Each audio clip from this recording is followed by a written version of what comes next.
चोरीमध्येच नाही तर पूर्ण भारतामध्ये शेतकऱ्यांचा आक्रोश या सरकारवर आहे आणि आम्ही त्याच पार्श्वभूमीवर या ठिकाणी भारत बंदला जे काही हरियाणाचे शेतकरी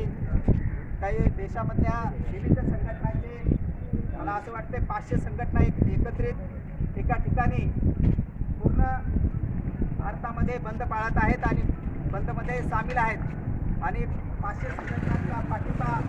भारत बंदला आहे। तर जे काही या भाजप सरकारने देशातल्या विविध घटकांवर विविध लोकांवर आणि विविध जातनिहाय असेल आज आमच्या शेतकऱ्यांविरुद्ध कायदा आणि त्या व्यतिरिक्त विविध प्रकारचे जे काही कायदे या ठिकाणी आपल्यामध्ये अंमलात आणलेले आहेत आणि कायदे बनवून इच्छित आहेत आणि कायदे या ठिकाणी पारित करत आहेत।